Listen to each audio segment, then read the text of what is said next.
I never thought I'd be telling this story, but here I am. Jordan Wells, sitting in a sleek Manhattan apartment that once felt impossibly out of reach, about to share how I lost everything I built, and then took it all back in a way no one saw coming. It started 4 years ago, back in 2021. I was 26, fresh out of NYU with a master's degree in cybersecurity, determined to prove myself in a male-dominated industry that rarely took women seriously unless they made themselves impossible to ignore. I landed a job at TitanCore Technologies, a mid-tier software company based in Brooklyn. They built secure frameworks for enterprise clients, not revolutionary, just routine. But I didn't come to play it safe. The CEO, Cameron Rhodes, was what you'd call a polished opportunist. He hadn't touched code in years, but somehow managed to stay in the spotlight whenever someone else had a breakthrough. People warned me. I didn't listen. I was too focused on proving my worth. "Don't overthink it, Wells," he'd say, dismissing my more ambitious contributions. "Just make it work." But I wasn't there to just make it work. I had a vision. So after hours, I stayed late in my tiny corner office, running on cold coffee and louder thoughts. I was building something bigger than TitanCore ever imagined. A cybersecurity AI that could do more than react. It could predict. I called it Sentinel. Where traditional systems flagged threats after they appeared, Sentinel identified them before they were launched. It studied human patterns, not just code. It learned behaviors, recognized digital footprints, and detected intent. It didn't just stop attacks, it anticipated them. The breakthrough came one night just before 2 a.m., and I remember it clearly because I cried when the model stabilized. Not out of frustration this time, but pure relief. "Still here, Miss Wells?" Louise, the overnight security guard, would ask kindly. "Just working on something of my own," I'd reply, always minimizing the screen. Because in tech, silence is safer. I'd watched too many young developers, especially women, have their work absorbed by upper management, their ideas suddenly rebranded under someone else's name, their names vanished, their brilliance dimmed. So I guarded Sentinel like a secret, paid for my own servers, used isolated systems, never let it touch TitanCore's mainframe, just monitored traffic to test its predictive models. Then one day I slipped. During a strategy meeting, I demoed a tiny part of my concept, not Sentinel itself, just the surface-level framework, a conversation starter. Cameron's eyes lit up like a man who'd struck gold. This is what our clients need," he said. 2 months later, without a single mention of my name, Sentinel, or a poorly repackaged version of it, was being unveiled at a high-profile investor launch. And I wasn't even on the guest list. But what Cameron didn't know was that I had already filed for a patent. 6 months earlier, I had set up an LLC in my name and locked Sentinel's core engine behind legal protections. Even the code he accessed was watermarked, authenticated, traceable. The night of the launch party, just before his demo was set to go live, the screens froze. Then a message appeared across every display. "Unauthorized use detected, property of Wells Technologies." The silence in that ballroom must have been deafening. By the next morning, Cameron wasn't trending for his big reveal. I was. Every attempted breach, every suspicious login, every single anomaly, Sentinel caught them all, silently, flawlessly, without ever tripping an alert. I documented everything. Version histories, logs, time-stamped backups across 3 separate encrypted drives. I wasn't just building innovation, I was building evidence. Because in this industry, having a brilliant idea wasn't enough. You had to be ready to defend it. Then came the moment that shifted everything. It was January 2022, and I had finally completed Sentinel's core engine, not the beta, not a simulation, the real architecture. And it worked better than I ever imagined. External validation from 2 cybersecurity consultants confirmed what I already suspected. Sentinel could stop 99.9% of cyber threats before they launched. The remaining 0.1%, it neutralized them in less than a second. It was a turning point. I knew I couldn't hide it forever. So I booked a meeting with Cameron Rhodes. Yes, he was manipulative. Yes, I had my doubts. But he was still my CEO, and a small part of me hoped he'd see Sentinel for what it was and help take it to the world the right way. Thursday morning, 9:30 a.m. EM. I walked into the boardroom with my laptop, reports, security test results, everything he'd need to understand what Sentinel truly was. Cameron leaned back in his leather chair as I ran the demo. His face gave nothing away. When I finished, there was a long silence. "This is interesting," he said finally. "How long have you been developing this?" "Almost 2 years," I said, "but not on company time. It's all on my own hardware, off the grid. I can show you everything, logs, timestamps, independent verifications." He raised his hand, cutting me off. "Send it over, the full documentation, code base. I need to review this properly." There was something strange in his tone, something I should have caught, but I was too swept up in the hope, the pride, the idea that maybe, finally, someone was listening. I stayed late that night answering his questions. Implementation details, scalability, pricing models, he asked it all, and I answered, holding nothing back. I went home feeling like I was standing on the edge of a breakthrough. The next morning, everything fell apart. I walked into the office and tried to log in.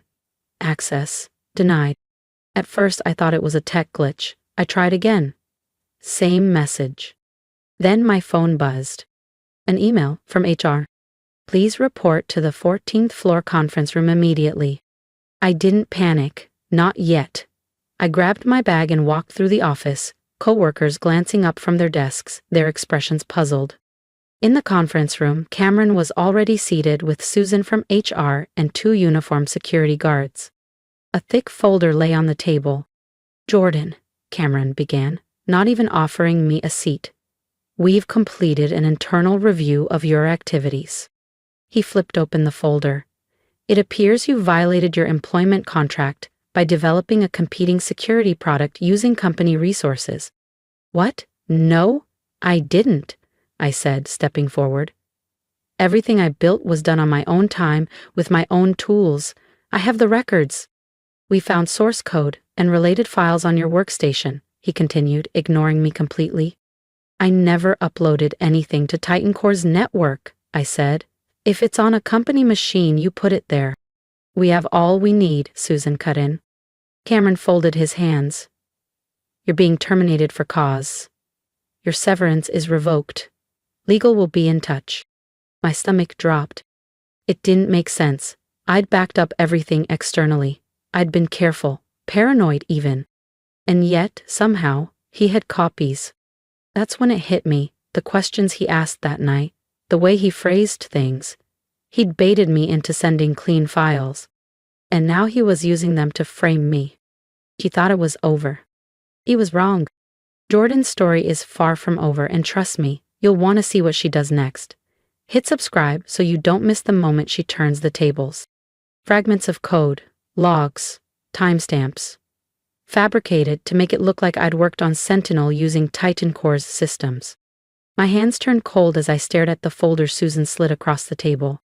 "This is your termination notice," she said softly, almost apologetically, "and a reminder that your non-compete agreement bars you from working in cybersecurity for the next 18 months. I shook my head. "That contract doesn't apply. Sentinel was built independently. I have receipts, timestamps, a full paper trail." Cameron cut in with that smug smirk of his. "I can, and I have, Ms. Wells. You're just a junior developer. Did you really think a project like this could belong to you?" He turned to the guards. "Escort her out. She won't be needing anything from her desk. It's all company property." I should have felt anger, panic, but instead something strange washed over me. Clarity. Because what Cameron didn't know, what he couldn't know, was that Sentinel had one final protocol buried deep in its neural code. A self-defense feature I'd added months ago, just in case someone ever tried to steal it. A silent failsafe set to activate 30 days after any unauthorized modification attempt to its core framework. And knowing Cameron, he'd never be able to resist tinkering with it, putting his name on my work. I gathered my few personal belongings under the wary eyes of security, said nothing, and walked out with my head high. Just as I reached the front lobby, I heard Cameron on the phone. "Yeah, we're announcing it next month, the most advanced AI defense system ever built." He paused, chuckled. "Yes, my team's been developing it in secret." I didn't look back. I didn't have to. 30 days. TitanCore was throwing a massive launch party in 30 days. Every major outlet in tech, every investor, every VC firm. It was going to be one hell of a show, but not the kind Cameron was expecting. The first week was the hardest, not because I'd lost my job. I had savings. I had options. No, it was watching them erase me, scrub my name from my own creation like I was nothing. They announced Sentinel as a proprietary TitanCore system. Cameron gave interviews praising his dedicated internal R&D team. I wasn't surprised, just disappointed. Through old classmates, tech forums, and quiet contacts, I learned that TitanCore had reassigned a team of engineers to optimize Sentinel, but in truth, they were fumbling in the dark, tweaking code they didn't fully understand. Exactly as I predicted. Meanwhile, my one-bedroom apartment in the Lower East Side transformed into my command center. 3 monitors lined my desk. One streamed industry news. One tracked internal dev activity TitanCore unintentionally broadcast through unsecured channels. The last one? It showed Sentinel's hidden diagnostic pings. I hadn't accessed its core directly. My protocol ensured I wouldn't need to. Sentinel was sending me signals, confirming what I already knew. They were tampering with the wrong parts of the system, breaking things they couldn't fix. And as the days ticked by, closer and closer to the launch event, those pings got louder, more urgent. Cameron thought he'd buried me, but he'd only planted the seed.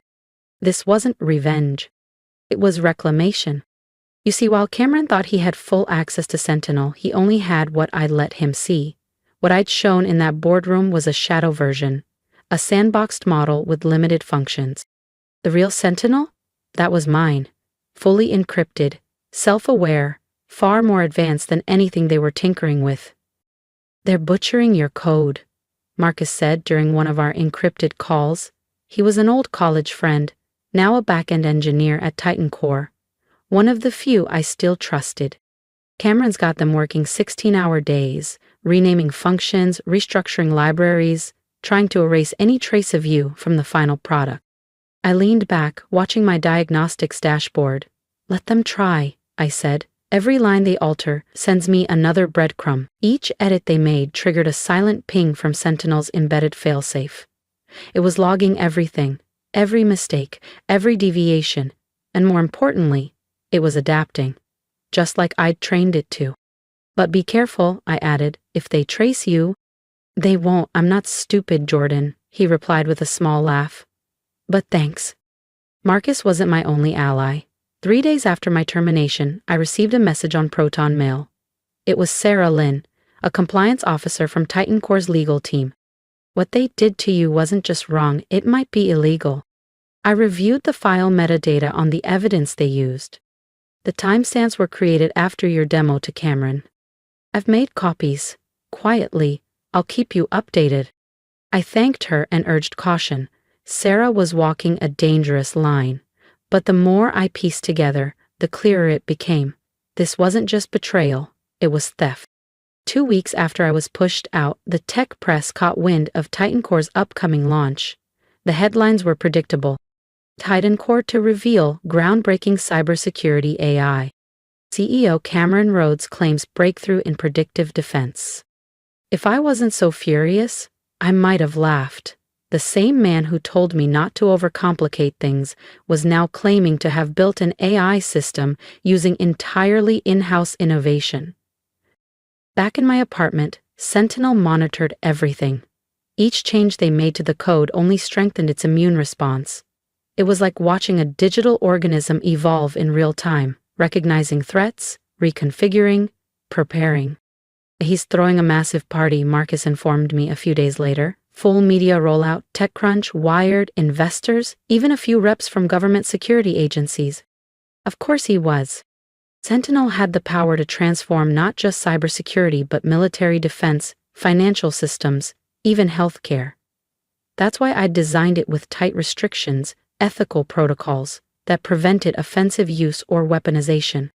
They were buried deep, embedded in the core logic, no override. I doubted Cameron had noticed. 3 weeks after my firing, my inbox pinged with a message that made my eyebrows rise. Subject: Let's talk. From Cameron Rhodes. Jordan, I hope you're well.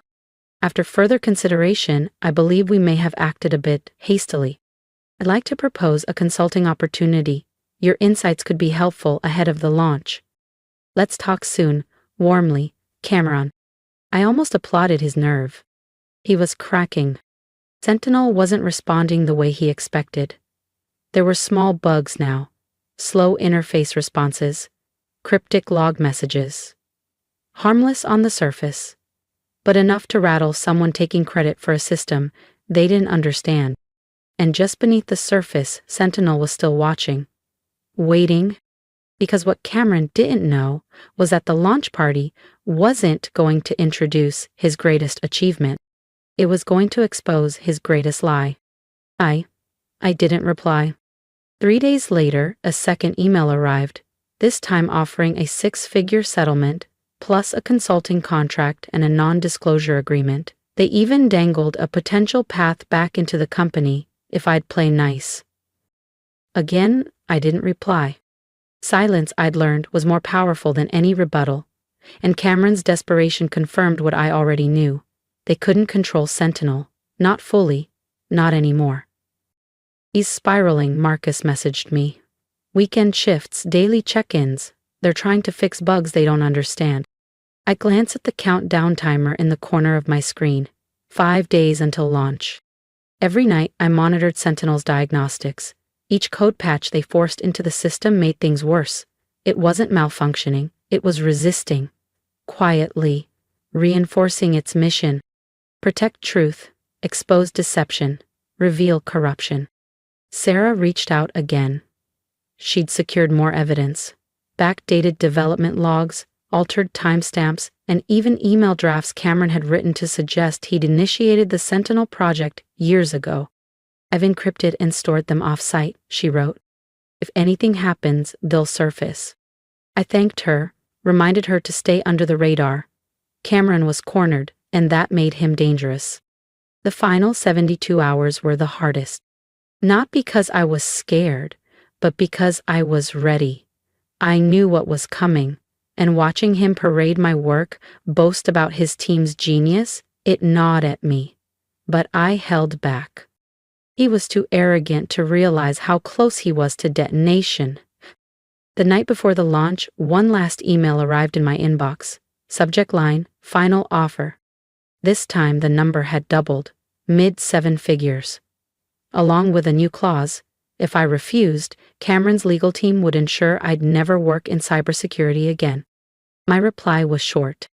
Looking forward to tomorrow's presentation. That night, I walked the length of my apartment, eyes sweeping over the displays one last time. Sentinel was calm, quiet, fully primed. The protocol was synced to launch at 2:30 p.m. sharp, exactly when Cameron would step on stage for the demo. What he thought was a keynote unveiling was actually an activation sequence. I went to bed feeling strangely at peace. Tomorrow would either clear my name and expose the truth, or end everything I'd worked for. There was no middle ground. As I was drifting off to sleep, my phone buzzed one last time. Marcus! Everything's in place. You should see Blake's face when it hits. Tomorrow's going to be historic. The day of the launch dawned crisp and clear over Manhattan. I sat at my desk, coffee in hand, as the TitanCore livestream went live. The venue was massive. Polished marble floors, chrome podiums, and floor-to-ceiling LED screens lit up with Sentinel's redesigned logo, a cheap, corporate version of what I'd once sketched in the margins of a notebook. I didn't feel bitter, just focused. Industry leaders filled every row, investors, tech CEOs, press from Wired and The Verge, even a few reps from government cybersecurity agencies were in attendance. TitanCore had spared no expense. Cameron walked on stage, beaming with pride. He launched into his speech, reeling off buzzwords like proprietary, innovative, game-changing. He had no idea that the system behind him was counting down, not to a product launch, but to a reckoning. And at 2:30 p.m. on the dot, Sentinel would take over. Not with chaos, Not with destruction, but with truth. Champagne flowed like a river, and TitanCore's PR team worked the crowd like seasoned performers. Polished, smiling assistants ushered journalists to their seats, with branded folders and neatly packaged press kits. Marcus had set up a secure multicam feed for me. On one screen, I saw a wide-angle view of the main conference hall, sleek lighting, towering displays, and Sentinel's new logo beaming from every wall. Another feed gave me a close-up of Cameron Rhodes, pacing the stage in a tailored navy suit that probably cost more than my first apartment. He moved like a man who believed the world belonged to him, shaking hands with investors, laughing with military contractors, nodding respectfully to SEC regulators seated in the front row. At 2:15 p.m. sharp, he stepped behind the podium. "Ladies and gentlemen," he began, the mic carrying his voice with rehearsed authority, "today, TitanCore redefines the future of cybersecurity." I glanced at my monitors. Sentinel's hidden protocol was online, warming up as it scanned for core tampering, unauthorized access, and structural changes. 15 minutes. "For the past 3 years," Cameron continued, "my team and I have worked tirelessly to build something unprecedented, an AI security system that doesn't just respond to threats, it anticipates them." On the LED screens behind him, Sentinel's redesigned interface shimmered into view. I had to admit, they made it look good. But appearances were skin-deep. 10 minutes. "Allow me to demonstrate Sentinel's adaptive threat response," Cameron said, walking confidently to the terminal. "We've prepared a real-time simulated cyber attack." My phone buzzed. "Sarah." Board members confirmed. "Military contractors in front row, SEC agents here, full house." "Perfect." Cameron initiated the simulation and, just as expected, Sentinel responded with smooth precision. Quarantining files, rerouting traffic, isolating malware. The crowd murmured their approval. Polite claps, raised eyebrows. "Of course it worked. I built it, too."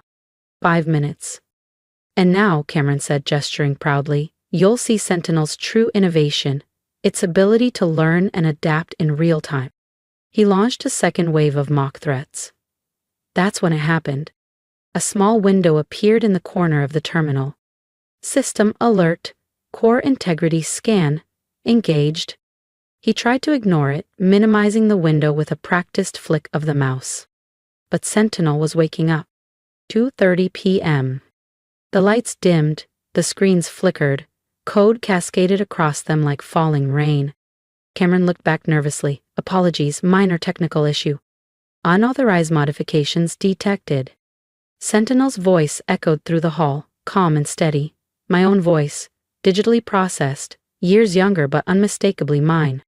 "Initiating system verification protocol." Cameron's face drained of color. He frantically typed commands. "Access denied." "Jordan," Marcus whispered into my earpiece, breathless, "this is wild. You're trending already." On screen, Sentinel's diagnostics went public. File names. Version logs. User IDs. G. Wells, original developer. Rhodes, unauthorized access. The crowd began murmuring, confused at first, then louder as screenshots and data appeared live across the screens. "Identity verification required," Sentinel continued. Cross-referencing source code signatures. Displaying origin logs. Cameron lunged toward the podium mic. There's been a misunderstanding. This was a collaborative effort." Sentinel cut him off. "False claim detected." The room went silent. On the screens, my name appeared in bold. System developer, Jordan Wells.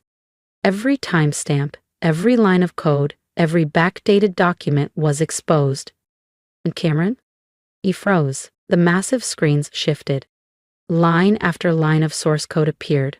On one side, the clean, efficient architecture I had written.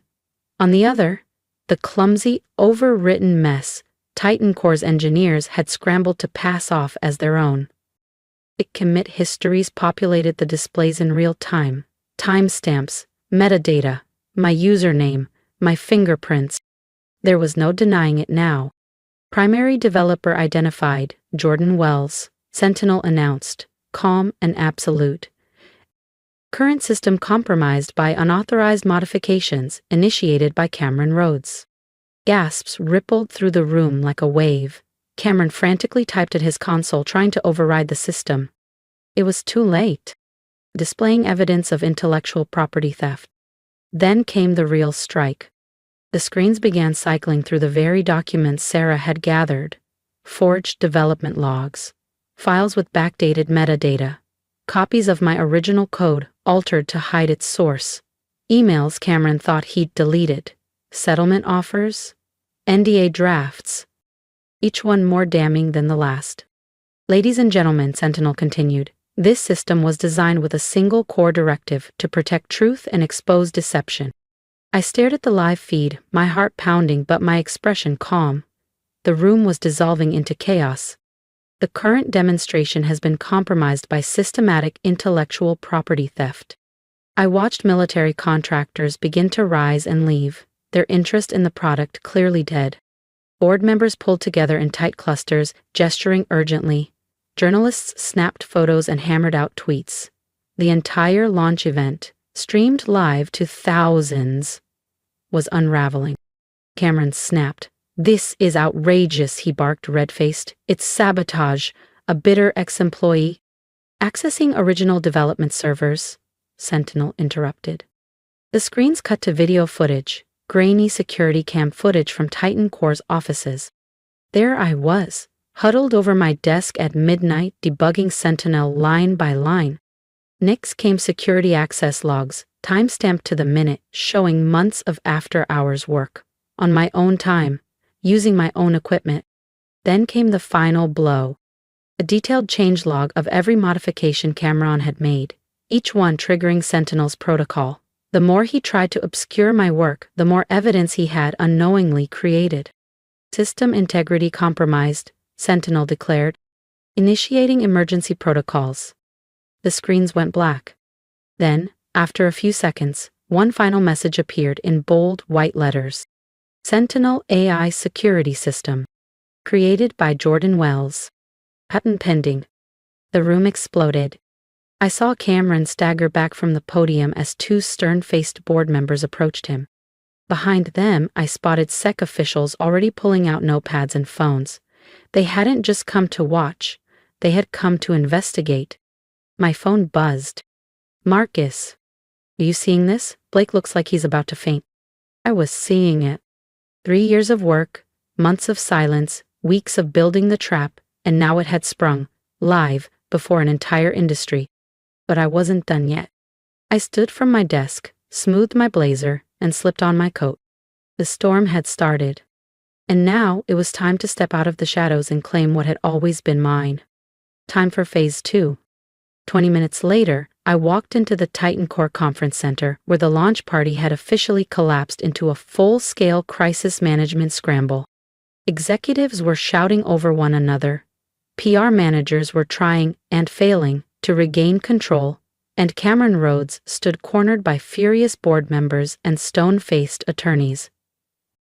"Miss Wells," a voice called out from the other end of the hall. I turned to see Linda Chin, the sharp-eyed, no-nonsense CEO of Veridian Secure, the largest cybersecurity firm on the West Coast. She extended her hand. "I believe we need to talk about Sentinel's real capabilities." We found a quiet room away from the chaos. For the next 2 hours, I gave her a full demonstration, not just of Sentinel's security features, but of its ethical safeguards, its adaptive neural learning, and its ability to evolve without sacrificing core integrity. She understood the implications immediately. Meanwhile, I received a text from Marcus. "Cameron's been escorted out." Security walked him straight past a line of reporters, his badges deactivated. That same evening, TitanCore's board convened an emergency session. By the time the lights dimmed, they'd offered me full legal ownership of Sentinel's patents, a large settlement for the attempted theft, and a CTO position with a 7-figure salary. But I turned it all down. Linda's offer was better. A new division under Veridian Secure, built from the ground up around Sentinel, with me leading it, complete autonomy, partnership stake, creative and ethical control. She didn't just want to use Sentinel, she wanted to protect what it stood for. 1 year later, Sentinel is the global standard in AI security, defending governments, corporations, and nonprofits alike, not just from external threats, but from the inside out. Its core protocol, to protect truth and expose deception, remains untouched. Cameron, last I heard, he's facing multiple lawsuits and an SEC investigation. Turns out Sentinel wasn't the only project he'd stolen over the years. And me? Some nights, as I sit in my glass-walled corner office overlooking downtown Manhattan, I think about that launch day. I remember the panic in his eyes, the disbelief on his face when the system turned against him. He thought he was stealing code.